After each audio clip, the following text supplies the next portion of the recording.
Good morning, friends. बघा d and f block elements transition आणि inner transition एलिमेंटला आपण सुरुवात केलेली आहे. सेकंड लेक्चर आपण आज बघतोय. सर्वात सुरुवातीला आपण बघणार आहोत general properties of transition element. There are 4 different series of the transition element: 3D, 4D, 5D and 6D series. Each series contains 10 elements, means in all total there are 40 elements which are present in the D block. आणि ह्या सर्व D ब्लॉकलाच म्हणतो आपण transition element. या transition एलिमेंटच्या general properties कुठल्या असतील याच्यावर तुम्हाला क्वेश्चन विचारला जातो मित्रांनो. तर वेगळ्या प्रॉपर्टीज तुम्हाला टिक नसतात. Very first properties, all the transition elements are metal. All elements are metal. जे ऑलरेडी तुम्हाला काल पण मी सांगितलं होतं, डी ब्लॉक एलिमेंट असतील किंवा एफ ब्लॉक एलिमेंट असतील तर सर्वच्या सर्व एलिमेंट जे आहेत हे तुमचे मेटल आहेत. डी ब्लॉकमधले पण, एफ ब्लॉकमधले पण, एस ब्लॉकमधले पण. फक्त पी ब्लॉक जो आहे इट्स अ व्हर्सॅटाईल. झिगझॅग लाईन तुम्हाला काढली होती, तिच्या लेफ्ट हँड साईडला मेटल्स आहेत, राईट हँड साईडला नॉन मेटल आहेत. Along the zigzag line metalloids आहेत. हे तुम्ही 10thला पण शिकलेत मित्रांनो, बरोबर आहे. तर very first property, all these are metals. त्याच्यानंतर जर मेटल असतील तर मग मेटलच्या प्रॉपर्टीज तुम्ही काय सांगणार? All metals. The second important property for that one is, जर हे मेटल जर असतील मित्रांनो तर these are hard elements except mercury वगैरे जे तुम्हाला जसं खॅडमियम पण आहे, झिंक पण थोडा सॉफ्ट आहे. तर काही एलिमेंट जर सोडलं आहे तर these are your hard elements. काय मेटल आला म्हणजे डेफिनेटली तो हार्ड तुम्हाला असणार आहे, की हार्डनेस तुम्हाला दाखवेल. Third, these are lustrous in nature और they shows the metallic lustre. Metal आहे म्हणजे डेफिनेटली तुम्हाला मेटॅलिक प्रॉपर्टीजमध्ये लस्टर नेचर दाखवेल किंवा मेटॅलिक लस्टर तो दाखवेल. At the same time, if we consider the another important property, these are malleable and ductile in nature. मेटलची property आपण 8वी 9वी 10वी पण शिकतो मित्रांनो. Metals are malleable and ductile in nature. Malleable म्हणजे काय रे? When these are hammered, then they can be converted into the thin sheet. This property is called the malleability. Ductility काय असणार आहे? These are drawn into the thin wire. तुम्ही त्याच्यापासून तार तयार करू शकतात, वायर तयार करू शकतात, त्याला म्हणणार तुम्ही डक्टिलिटी. आणि त्याच्यापासून थिन शीट पत्रा जर तयार केला तर तेच तुमचं मॅलेबिलिटी. म्हणजे जनरल प्रॉपर्टीज आहेत. देन फिफ्थ प्रॉपर्टी असेल मित्रांनो, these are good conductor. All the elements are good conductor of heat and electricity. ही पण जनरल प्रॉपर्टी मित्रांनो. These are good conductor of heat and electricity. खूप सिंपल प्रॉपर्टी आहे. कुठलाही element metal जर character दाखवत असेल तर डेफिनेटली तो हीट कंडक्ट करणार, त्यासोबत तो इलेक्ट्रिसिटी पण कंडक्ट करणार. It's very simple.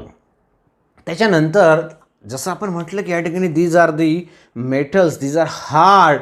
जर ते हार्ड असतील then they have high melting point and boiling point. Particularly melting पॉईंटचा विचार करणार आपण. They shows the very high melting point, कारण ते हार्ड आहेत डेफिनेटली त्यांचा मेल्टिंग पॉईंट जो असणार आहे मित्रांनो तो जास्त असणार आहे. दे शोज हाय मेल्टिंग पॉईंट. बघा आता जर तुम्ही पर्टिक्युलरली डी ब्लॉक एलिमेंटचा विचार केला, very important property, they shows a variable oxidation state. Already आपण 3D सिरीजची ऑक्सिडेशन स्टेट काल डिस्कस केलं मित्रांनो. कालचं लेक्चर बघा, तुम्हाला लक्षात येईल की प्रत्येक एलिमेंट जो आहे, प्रत्येक एलिमेंट तुम्हाला वेगवेगळ्या ऑक्सिडेशन स्टेट्स दाखवतो. म्हणजे एकाच एलिमेंटच्या डिफरंट ऑक्सिडेशन स्टेट म्हणा. जसं तुम्ही एमएनचा विचार केला तर +2 +3 +5 +7 कुठलाही एलिमेंट घ्या, एकापेक्षा जास्त ऑक्सिडेशन स्टेट तुम्हाला ते दाखवणार. त्याला म्हणणार तुम्ही variable oxidation state. All this element shows variable oxidation state. मग व्हेरिएबल ऑक्सिडेशन स्टेट जर दाखवणारे असतील मित्रांनो तर ते कॉम्प्लेक्स तयार करतात. Therefore they forms complexes, complex compounds ते तयार करतात. आणि एक सेपरेट चॅप्टर आपण ह्या कॉम्प्लेक्स कंपाऊंड्सवर बघितलं मित्रांनो. कोऑर्डिनेशन कंपाऊंड, त्याच्यामध्ये डी ब्लॉक एलिमेंट्स आपण यूज केलं आहे. चं कॉम्प्लेक्स कंपाऊंड, एमएनचे कॉम्प्लेक्स कंपाऊंड, कोबाल्टचे कॉम्प्लेक्स कंपाऊंड, लिगँड त्याला लिंक होतात. ऑलरेडी डिटेल स्टडी आपण त्याचा केला आहे. Most of the D block element जे आहेत ते forms the complex compound due to the variable oxidation state. बरोबर आहे. मग जसं आपण या ठिकाणी म्हटलं की they forms the complex compound, त्याच पद्धतीने जर तुम्ही विचार केला मित्रांनो they also forms the organometallic compound.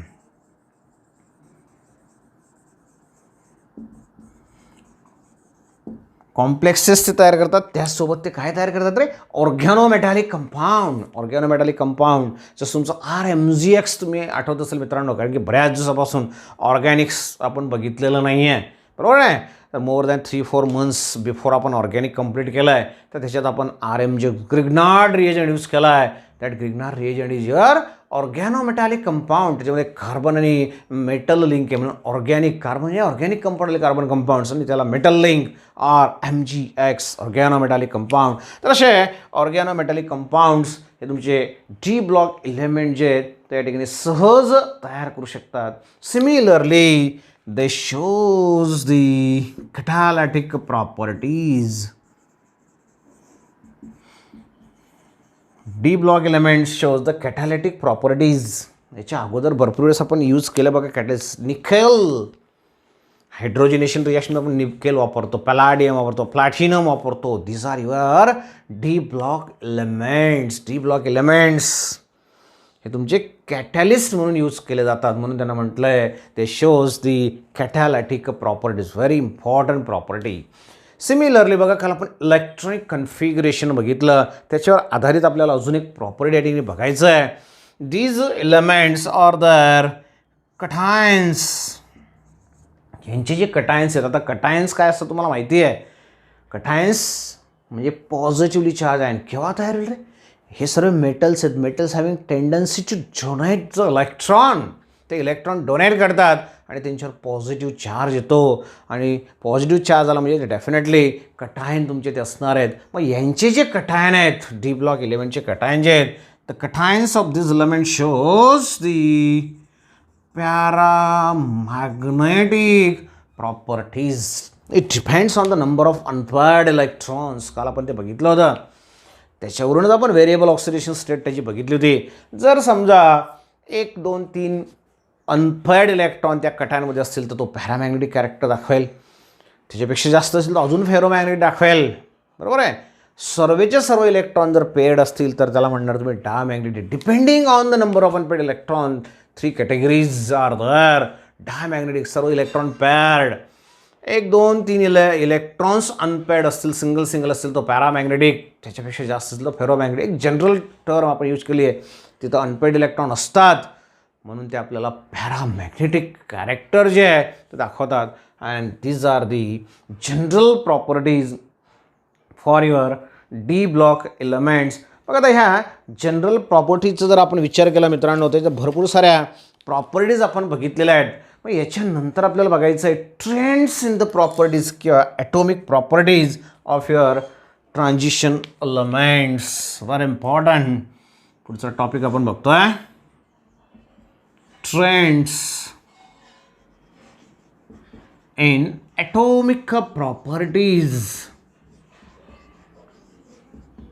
Of transition elements.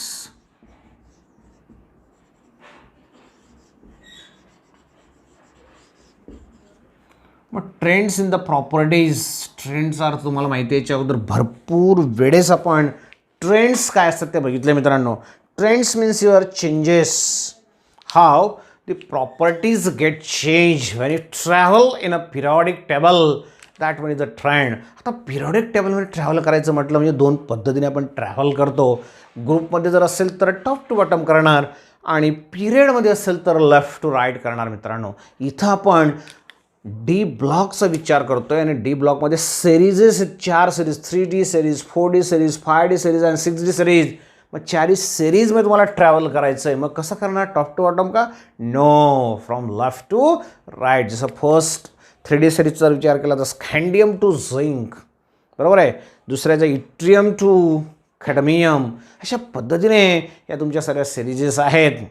मर्क्युरीने एक एंड होणार, कॉपरनेसियमने एक होणार, लॅन्थॅनम टू मर्क्युरी, त्याच्यानंतर ॲक्टिनियम टू कॉपरनेसियम. अशा 4 सिरीज तुम्हाला काल सांगितल्या आहेत. तर त्या सिरीजेसमध्ये जेव्हा तुम्ही ट्रॅव्हल करणार मित्रांनो, तर ट्रॅव्हलिंग करत असताना कशा पद्धतीने ॲटॉमिक प्रॉपर्टी चेंज होतात ते आपल्याला बघायचं ना. आय थिंक हा पार्ट तुमचा भरपूर वेळेस 11th असताना झाला आहे की how it changes not only element but also if you consider the P block element group 16, 17, 18 त्याच्यामध्ये पण आपण टॉप टू बॉटम ट्रॅव्हल करत गेलो आहे. त्या ठिकाणी पण आपण बघितलं की ट्रेंड्स कशा पद्धतीने होतात. इथं आपल्याला particularly trends with respect to your D block element, transition element आपल्याला बघायचं आहे. मग कुठल्या कुठल्या प्रॉपर्टीजमध्ये आपल्याला ट्रेंड्स बघायचे आहेत मित्रांनो, त्यातली पहिली प्रॉपर्टी ॲटॉमिक अँड आयोनिक रेडाय.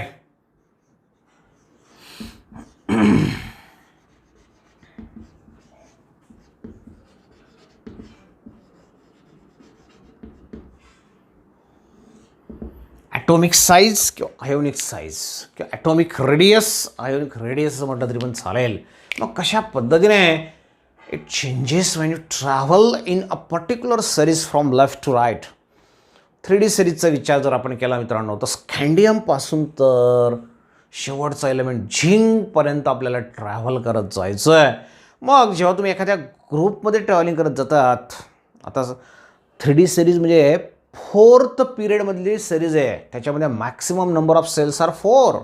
म्हणजे जर तुम्ही पहिल्या एलिमेंटचा विचार केला स्कँडियमचा, इट कंटेन्स द 4 सेल्स. आणि शेवटचा झिंकचा विचार केला तर झिंकमध्ये सुद्धा 4च सेल आहेत मित्रांनो. मग जर समजा सुरुवातीपासून शेवटपर्यंत नंबर ऑफ सेल्स सारखे असल्या तर साईज चेंज होईल का रे मित्रांनो? डेफिनेटली नॉट, असं आपल्याला वाटतं. Actually number of cells remains the constant but nuclear charge increase because successively electrons are added into the outermost cell, last cell. शेवटची जी सेल आहे किंवा 3D ऑर्बिटल जे आहे त्याच्यामध्ये इलेक्ट्रॉन सक्सेसिव्हली ॲड होत जातात, म्हणून न्यूक्लिअर चार्ज वाढतो. आणि न्यूक्लिअर चार्ज वाढल्यानंतर न्यूक्लिअर अट्रॅक्शन वाढेल आणि न्यूक्लिअर अट्रॅक्शन जर वाढलं तर साईज हळूहळू कमी होत जाईल. Therefore, when you travel from in 3D series from scandium to zinc, yttrium to cadmium, lanthanum to mercury, actinium to your copernicium, कुठली सिरीज घ्या, पर्टिक्युलरली फोकस आपण 3D सिरीजवर करणार तर स्कँडियमपासून झिंकपर्यंत जेव्हा तुम्ही ट्रॅव्हल करत जाणार हळूहळू साईज कमी होईल. थोड्याफार झिंकची size 3D orbital completely fill झाल्यामुळे थोड्याफार प्रमाणात चेंज होऊ शकते फक्त. But here general trend is observed that when you travel from left to right then atomic size as well as ionic size decreases from left to right. तर atomic असेल किंवा ionic size असेल left to right हळूहळू decrease होत जाईल. And this is a simple trend in the properties of atomic and ionic size with respect to your 3D series element असेल किंवा 3D 4D 5D 6D कुठल्याही सिरीजच्या एलिमेंटचा विचार केला एक जनरल ट्रेंड जे मित्रांनो ते आपण या ठिकाणी बघितलं आहे. मग जसं आपण या ट्रेंडचा जर विचार केला मित्रांनो तसंच आपल्याला सेकंड प्रॉपर्टी या ठिकाणी बघायची आहे आयोनायझेशन एन्थाल्पी. पण ह्या आयोनायझेशन एन्थाल्पी बघण्याच्या अगोदर सेकंड प्रॉपर्टी आहे आयोनायझेशन एन्थाल्पी. बघा तुमच्या पुस्तकात ॲटॉमिक आणि आयोनिक साईजचं एक चार्ट दिला आहे, पण तो चार्ट आता तुमच्या सिलेबसमधून ओमिट करून टाकला आहे म्हणून एक्झॅक्ट व्हॅल्यूजची गरज तुम्हाला नाही आहे, पण तरीसुद्धा तुमच्या रेफरन्ससाठी तुम्ही तो चार्ट या ठिकाणी बघू शकतात, ऑब्झर्व करू शकतात की कशा पद्धतीने ॲटॉमिक आणि आयनिक साईज जी आहे ती व्हॅरी झाली आहे. समजा आयनिक साईजचा जर विचार केला असेल आपण या ठिकाणी, तर एका पर्टिक्युलर व्हॅलन्सीचा आपल्याला विचार करावा लागेल. +2 सर्वांमध्ये +2 चार्ज असेल त्याला तुम्ही आयोनिक साईज असं म्हणणार. आता बघतोय आपण ionisation enthalpy definition more than 100 times आपण बघितले. How will you define ionisation enthalpy? ह्या आयोनायझेशन एन्थाल्पीला आपण कशा पद्धतीने डिफाईन करू शकतो मित्रांनो? You know that very well. समजा एखाद्या एलिमेंटचा जर आपण विचार केला, त्याचं स्ट्रक्चर काढायचं आहे. समजा आपल्याला at the center there is a positively charged nucleus and beside center there are some concentric circular paths. These are the concentric circular paths. These are called the orbits किंवा stationary level energy levels and simply these are called the cells. 1 2 3 किंवा KLM. पहिल्या सेलची capacity आहे 2 इलेक्ट्रॉनची, दुसऱ्याची capacity आहे 8 इलेक्ट्रॉनची, तिसऱ्याची capacity असं समजू आपण आता 18ची असते, पण या ठिकाणी 3 इलेक्ट्रॉन त्या ठिकाणी. जसा म्हणजे हा तुमचा ॲल्युमिनियम आहे समजू आपण आता. 2 + 8 + 3 झाला तुमचा 13 म्हणजे तुमचा ॲल्युमिनियम आला. पण तो 3D सिरीजमधला एलिमेंट नाही आहे. ॲल्युमिनियम हा कुठला एलिमेंट तुम्हाला माहिती आहे? ॲल्युमिनियम हा तुमच्या 3D सिरीजमधला एलिमेंट नाही मित्रांनो, पण जस्ट तुम्हाला एक्झाम्पल म्हणून मी दिलेला आहे. मग आता स्कॅन्डियमचा विचार करू शकता तुम्ही किंवा इतर एलिमेंटचा विचार करू शकता, फक्त तुम्हाला समजलं पाहिजे म्हणून एक्झाम्पल देतो आहे. मग आता ह्या एलिमेंटचा जर तुम्ही विचार केला तर याच्या आउटरमोस्ट सेलमध्ये 3 इलेक्ट्रॉन्स आहेत. मग तुम्हाला ह्या इलेक्ट्रॉनला रिमूव्ह करायचं आहे, कारण की न्यूक्लियस आणि त्या इलेक्ट्रॉनमध्ये काहीतरी अट्रॅक्शन आहे. मला हा इलेक्ट्रॉन रिमूव्ह करायचा आहे. सहज तो रिमूव्ह होणार नाही, काहीतरी एनर्जी देऊन त्याला रिमूव्ह करावा लागेल. तो रिमूव्ह करण्यासाठी तुम्हाला काहीतरी एनर्जी लागेल. मग ती लागणारी जी एनर्जी मित्रांनो, त्या लागणाऱ्या एनर्जीलाच म्हणतो आपण आयोनायझेशन एन्थाल्पी. पण हा इलेक्ट्रॉन रिमूव्ह करत असताना तुम्हाला ॲल्युमिनियमचा आता विचार केला जातो, पण तो सॉलिड स्टेटमध्ये, आणि मेटल्सचा विचार करतो आपण. Every metal is in a solid form, solid state. काही एक्सेप्शनल केसेस आहेत, जसं तुमचं मर्क्युरीचा जर विचार केला तुम्ही तर तो लिक्विड स्टेटमध्ये असतो. तर most of the element 99% metal जे आहे ते तुमच्या सॉलिड फॉर्ममध्ये असतात, बरोबर आहे. मग ह्या सॉलिड फॉर्ममधले मेटल जो आहे त्याच्यातला एक इलेक्ट्रॉन तुम्हाला रिमूव्ह करायचा आहे. Not possible, never possible. म्हणून अगोदर त्या एलिमेंटला तुम्हाला गॅसियस स्टेटमध्ये कन्व्हर्ट करावं लागेल. मग त्याला म्हणतो आपण isolated gaseous state.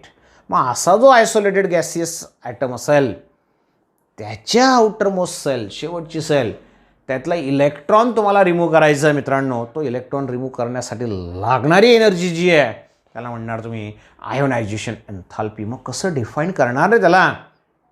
Simply it is the amount of energy required to remove. काय म्हणतो बघा मी, it is the amount of energy required to remove most loosely bonded, सर्वात जास्त डिस्टन्स असणार आहे, कमीत कमी अट्रॅक्शन आहे म्हणून loosely bonded, most loosely bonded electron from the outer most shell of an isolated gases atom. It is the amount of energy, परत सांगतोय, it is the amount of energy required to remove most loosely bonded electron from the outer most shell of an isolated gases atom is called as ionization enthalpy. मग याला remove करायला लागणारी ionisation enthalpy जी असेल त्याला म्हटलं आपण first ionization enthalpy. First ionization enthalpy. दुसरा electron remove केला त्याला तुम्हाला जी एनर्जी लागेल मित्रांनो, that energy is second ionization enthalpy. तिसरा रिमूव्ह करायला थर्ड आयोनायझेशन एन्थाल्पी. मग कोणाला जास्त लागेल हे ऑलरेडी डिस्कस केलं आपण भरपूर वेळेस. ऑलवेज 3 याच्यातलं जर तुम्ही कम्पेअर केलं तिसरं जास्त असेल, त्याच्यापेक्षा दुसरं कमी असेल, त्याच्यापेक्षा फर्स्ट कमी असेल. Means here the third ionization enthalpy is always greater than second which is always greater than first. त्याचं कारण तुम्हाला माहिती आहे, रिझन तुम्हाला माहिती आहे मित्रांनो, बरोबर आहे. तर झालं आयोनायझेशन एन्थाल्पीची डेफिनेशन आपण बघितली, किलोजूल पर मोलमध्ये आपण त्याला एक्सप्रेस करणार. पण याचं ट्रेंड्स कसं असणार when you travel from left to right. Left to right जर ट्रॅव्हल करत गेले मित्रांनो तर कशा पद्धतीने याचं आयनाशन एन्थाल्पी चेंज होणार.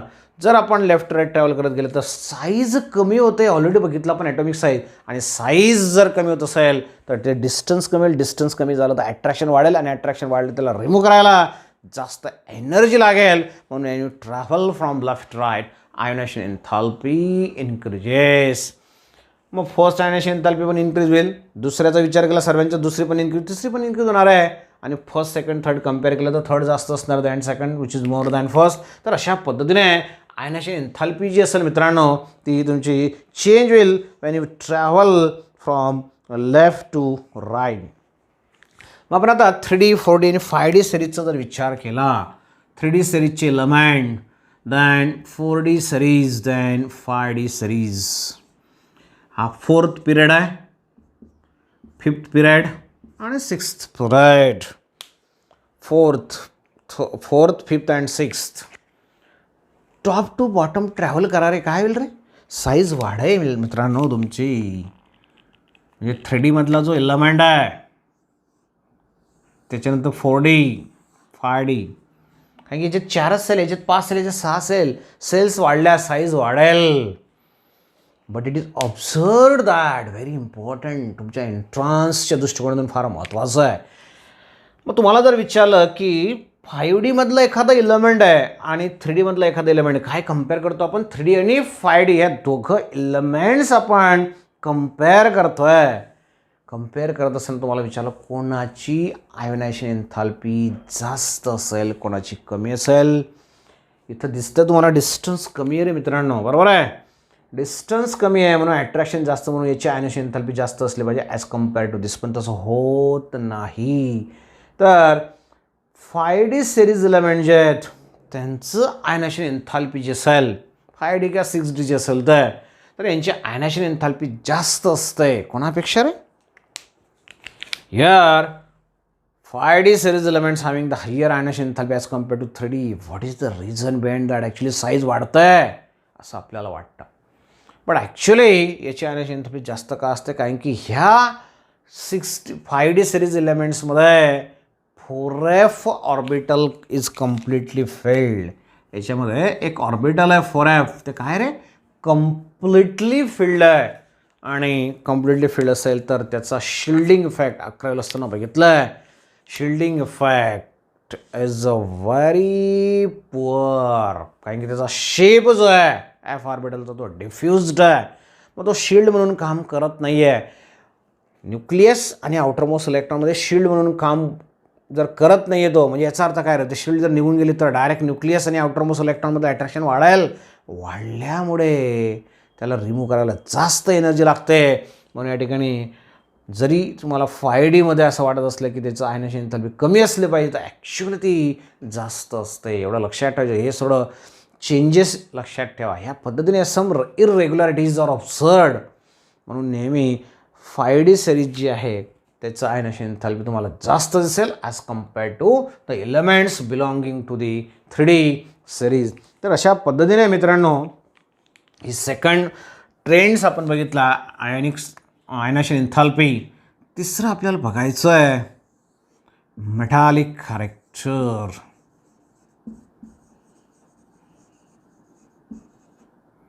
आणि त्याच्यासोबतच melting point and boiling point पण आपण बघू शकतो. आता मेटालिक कॅरेक्टर काय असणार आहेत, ऑलरेडी तुम्हाला पहिल्याच प्रॉपर्टीमध्ये मी सांगितलं मित्रांनो, all the elements belonging to your D block are metals. Transition element जे D ब्लॉक एलिमेंट जे सर्व मेटल्स आहेत, ते मेटॅलिक कॅरेक्टर दाखवतात because they having low ionisation enthalpy. सहज ते इलेक्ट्रॉन दुसऱ्याला देतात, आणि सहज जर ते दुसऱ्याला इलेक्ट्रॉन देत असतील तर डेफिनेटली ते shows the metallic character and general metallic properties तर ऑलरेडी आपण बघितल्या आहेत. तर अशा पद्धतीने ते मेटॅलिक कॅरेक्टर तुम्हाला दाखवतील somewhat less or more. It depends on the ionisation enthalpy. ज्याचा आयनायझेशन एन्थाल्पी कमी त्याचं मेटॅलिक कॅरेक्टर जास्त असणार मित्रांनो. सहज जो इलेक्ट्रॉन लूज करतो त्याचं इलेक्ट्रो पॉझिटिव्ह कॅरेक्टर जास्त असतं, म्हणजेच तो मेटॅलिक कॅरेक्टर तुम्हाला जास्त दाखवेल. तर अशा पद्धतीने थोडं व्हेरिएशन जे आहे त्यांच्या मेटॅलिक कॅरेक्टरमध्ये ते आपण सांगू शकतो. बट मेटॅलिक कॅरेक्टर व्यतिरिक्त तुम्ही जर विचार केला तर व्हेरी इम्पॉर्टंट प्रॉपर्टी किंवा ट्रेंड्समध्ये जे आपल्याला बघायचं आहे फार महत्त्वाचं character sorry that important character or that important property that trends in the melting point and boiling point. Melting आणि boiling point मध्ये काय ट्रेंड असणार आहे. When you travel from left to right, it depends on the metallic bond. म्हणून दोघांना एकत्र आपण केलं आहे. कशावर डिपेंड आहे रे? It depends on the metallic bonds. आता मेटॅलिक बॉन्ड्स किती तयार होतात, किती अनपेअर्ड इलेक्ट्रॉन असतात त्याच्यावर ते डिपेंड असणार आहे. बघा आता मेटॅलिक बॉन्ड्सवर आपण विचार केला तर नंबर ऑफ अनपेअर्ड इलेक्ट्रॉन्सवर ते डिपेंड असणार आहे. ऑक्सिडेशन स्टेट ऑलरेडी आपण बघितलं आहे, +2 +3 +4 +5 अप टू +7 असं बघितलं आपण. Lower oxidation, very important sentence, note down करून ठेवा, स्टार करून ठेवा. लोअर ऑक्सिडेशन स्टेटमध्ये ते आयोनिक कंपाउंड्स तयार करतात. इलेमेंट्स ऑफ डी ब्लॉक, लक्षात ठेवा काय म्हणतो मी. Elements of D block form the ionic compound in lower oxidation state and in higher oxidation state they form the covalent compound. lower oxidation state असेल +2 +3 तर ते आयोनिक कंपाऊंड तयार करतात आणि हायर ऑक्सिडेशन स्टेट असेल तर ते कोव्हॅलंट कंपाऊंड तयार करतात. काल पण तुम्हाला म्हटलं होतं मी, बरोबर आहे. तर बघा त्या ठिकाणी मेटॅलिक बॉन्ड्स जेवढे जास्त असतील तेवढं स्ट्रॉंग बॉन्ड ते तयार करतील, तेवढं तो हार्ड इलेमेंट तयार होईल आणि हार्ड तयार झाला त्याचा मेल्टिंग पॉईंट आणि बॉइलिंग पॉईंट पण जास्त असणार आहे. सिम्पल क्रायटेरिया आहे. जेवढे मेटॅलिक बॉन्ड जास्त तेवढं त्याचं मेल्टिंग पॉईंट आणि बॉइलिंग पॉईंट जास्त असेल. मग आपण जसं आता 3D सिरीजचा विचार करूया थोडक्यात. तर 3D सिरीजमध्ये काय रे, पहिला एलिमेंट तुमचा स्कँडियमचा ॲटॉमिक नंबर आहे 21. याचं इलेक्ट्रॉनिक कन्फिगरेशनचा जर विचार केला तर 3D1 4s2.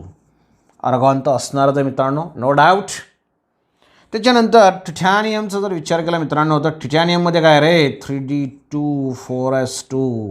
त्याच्यानंतर वनॅडियम 3D3 4s2, बरोबर आहे. त्याच्यानंतर क्रोमियम 3D4, याला आपण 5 मध्ये कन्वर्ट केला आहे.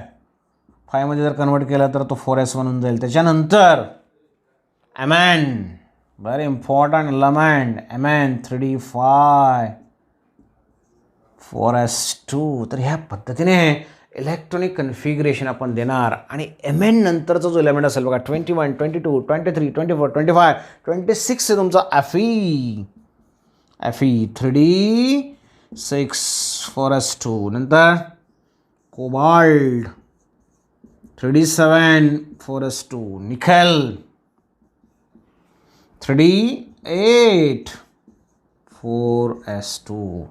हे दाखवण्याचं कारण काय रे, तर अनपेड इलेक्ट्रॉन्स प्रत्येकामध्ये वेगवेगळ्या आहेत.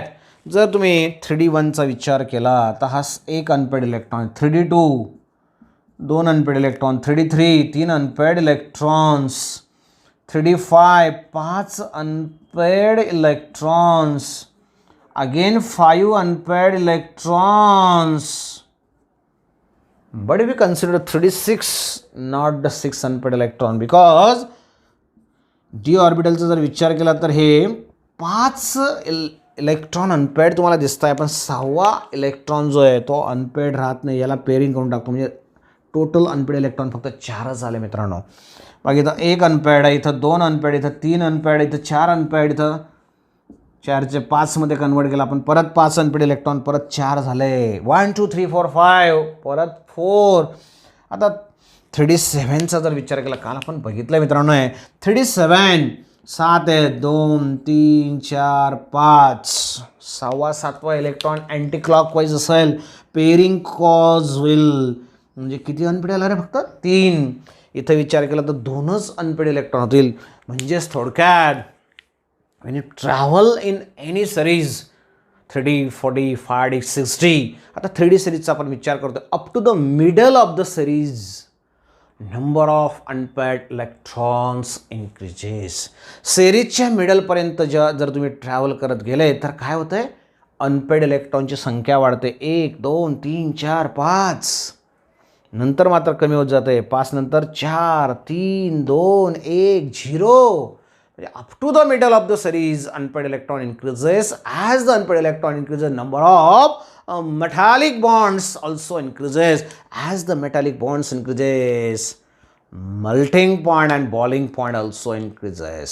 आपण पर्टिक्युलरली मेल्टिंग पॉईंटचा विचार करूया, कारण की आपण मेटल्सचा विचार करतोय. म्हणजे मिडल ऑफ द सिरीजपर्यंत तुमचं मेल्टिंग पॉईंट वाढेल हळूहळू. म्हणजे स्कँडियमपेक्षा टिटॅनियम, बनाडियम, क्रोमियम असा मेल्टिंग पॉईंट वाढेल. नंतर मात्र हळू तो कमी होईल. तर अशा पद्धतीने मेल्टिंग पॉईंटसाठी जर कर तुम्हाला काढायचा असेल तर हळूहळू तो वाढेल आणि मग नंतर तो मिडल ऑफ द सिरीजपर्यंत जास्त असेल आणि मग नंतर तो कमी होत जाईल. हे कशामुळे? As the number of unpaired electrons increases, number of metallic bonds also increases, and as the number of metallic bonds increases, melting point also increases. But up to the middle it is possible. After middle of the series, number of unpaired electrons decreases. 4, 3, 2, 1.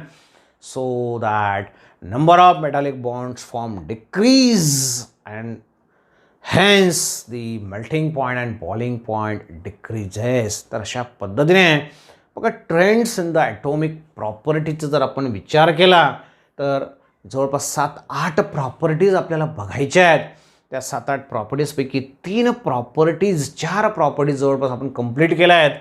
Atomic ionic रेडाय, ionisation enthalpy, metallic character. त्या metallic कॅरेक्टरमध्येच तुम्हाला पुस्तकात metallic कॅरेक्टरमध्येच तुम्हाला melting point दिला आहे, कारण की metallic कॅरेक्टरवर metallic bonds फॉर्मवर त्याचं मेल्टिंग पॉईंट डिपेंड असणार आहे. पण आपण याला इथं सेपरेट या ठिकाणी घेऊन टाकलं आहे. अशा पद्धतीने हे 4 प्रॉपर्टीज आपण बघितल्या. अजून कमीत कमी 5 वेगळ्या प्रॉपर्टीचा ट्रेंड्स आपल्याला बघायचं आहेत. त्यातलं खूप काही इम्पॉर्टंट प्रॉपर्टीज त्याच्यात तुम्हाला दिलेल्या आहेत. मग त्या ज्या असतील प्रॉपर्टी मित्रांनो ते आपण नेक्स्ट लेक्चरला बघणार, कारण की त्याच्यावर तुम्हाला एंट्रन्सला पण क्वेश्चन हा विचारला जातो. म्हणजे सर्व ॲटॉमिक प्रॉपर्टीजमधल्या ट्रेंड ज्या आहेत त्या फार इम्पॉर्टंट आहे तुमच्यासाठी, बरोबर आहे. तर आज या ठिकाणी आपण थांबणार आहोत. व्हिडिओ व्यवस्थित बघा, रिपीटेडली बघा. काही अडचण असेल तर पर्सनली मला विचारा. Please stay at home and be safe. Thank you. Bye.